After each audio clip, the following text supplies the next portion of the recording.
Ashhadu an la illallah wa ashhadu Muhammadun Rasulullah. I bear witness that there is no God but God, and that Muhammad is the messenger of God. Now we're past the part where I get to feel self-conscious about my Arabic pronunciation. Believe me, I try my best.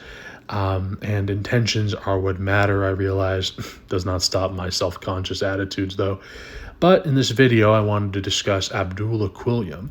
And specifically, I wanted to start with the Shahada itself when I get into discussing who Abdullah Quilliam was and what his legacy is and what he can teach us about being Muslim today, especially for those of us who come from the West or live in the West.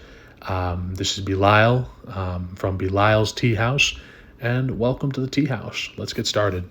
Born 1887 or 1272 after Hijrah in Liverpool, England, to a devout Methodist family, William Henry Quilliam would later go on to become the Sheikh al-Islam of the British Isles, in fact to be the only person in history to hold such a title. Despite being born in Liverpool and having a large connection to the city in his adult life, he actually spent the majority of his childhood living on the Isles of Man and was very proud of his Manx heritage. The Isles of Man is an island located in the Irish Channel that is a crown territory, or protectorate perhaps is the word. It's not part of the UK technically, but they are a Celtic people and have their own language and cultural history, one of which Quilliam was very proud of, and this does show in his poems. Specifically, I'd say the Song of the Manx Fisher Girl is one that at least directly mentions his Manx heritage. Although you can see very much he has a very English, British style of writing, and it's definitely reminiscent of the Celtic revival movement, at least in my opinion. But you know what they say about opinions, so take that with a grain of salt. Of course, in 1856, Quilliam would go on to visit Morocco, which actually started his fascination with Islam, although quintessentially he had already been involved with the temperance movement back in England, which essentially was, the same thing as the temperance movement in America, which was just basically people just not wanting to drink alcohol. I mean, it came down to other things too, but it was almost a puritanical backlash against what they saw as rising vice in society. It was very in vogue at the time. In fact, Timothy Winter actually mentions in one of his lectures, up until, of course, his childhood, people were still getting up on the pulpit and, saying to forswear all drink, to never drink again. It was very in vogue at the time, which, of course, was probably another factor that led Quilliam into becoming interested in Islam in itself. He did talk about how he admired the steadfastness of the Muslim faith against the vices of alcohol specifically. In 1887, in the Moroccan city of Tangiers, Quilliam would take Shahada with the help of the Moroccan scholar Muhammad ben Abdullah, and Quilliam would change his name to Abdullah Quilliam, which is the name he would use throughout his adult life, with some exceptions. In 1889, he would return to his home of Liverpool, England, and establish the Liverpool Muslim Institute, as well as the Crescent, which was the first globally distributed Islamic newspaper, courtesy of the British Empire, guys. There was a lot of ways to distribute something across the empire, and kind of a segue, but large empires, if anything, are good at consolidating and spreading ideas and knowledge. Here is a picture of the building as it stands today. Of course, the Liverpool Muslim Institute would be closed during his lifetime, and this did affect Quilliam profoundly. With opened eyes I build, then I see the building dedicated unto thee, destroyed, yet 'twas beautiful to me. This would not be the only loss he would suffer in life, as we will get into. Quilliam would have two wives in his lifetime, first marrying Hannah Johnstone in 1879 while he was still a Methodist.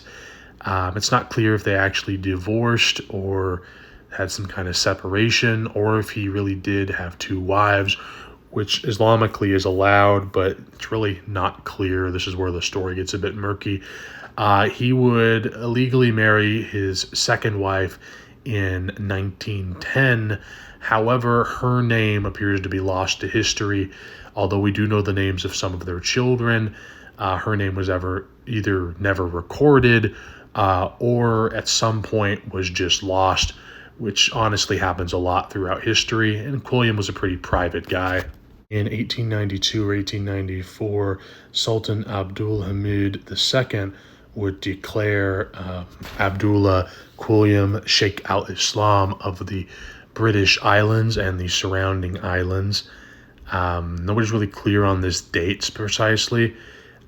He did represent the Sultan at an opening of a mosque in Nigeria around this time. So it could be either 1892 or 1894, to be honest.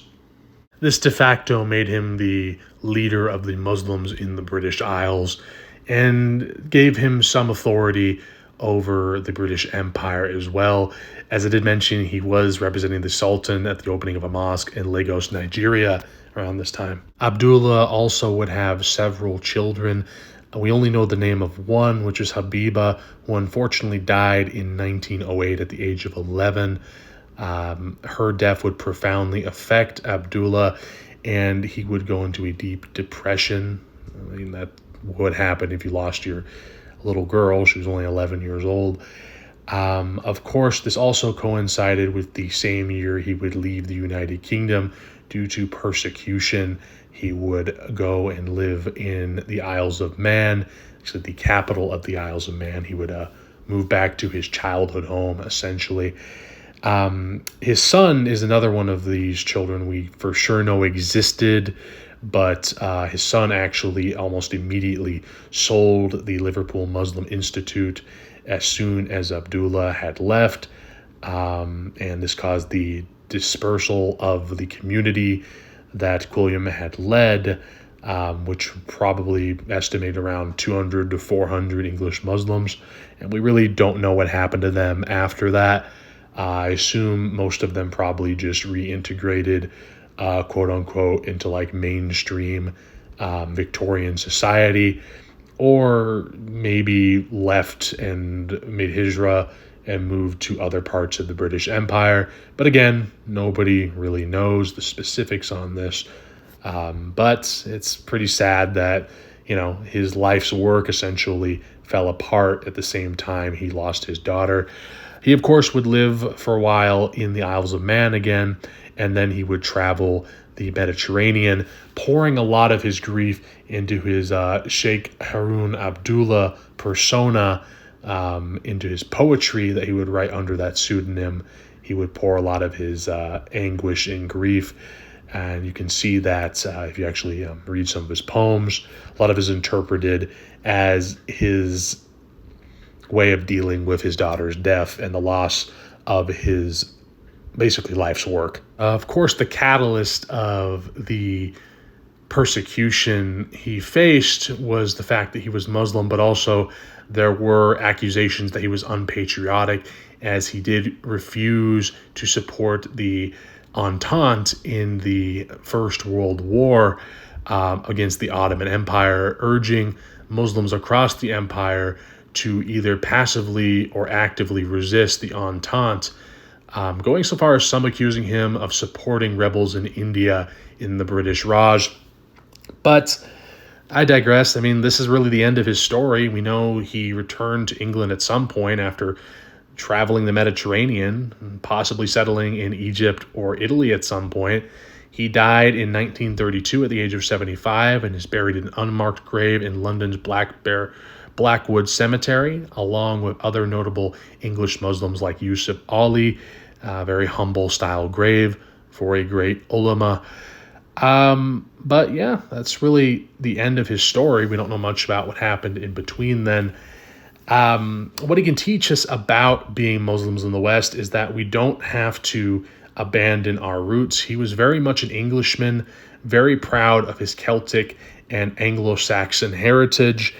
And we don't need to pretend to be something we're not. God made us in many nations for a reason, and there's nothing wrong with being European.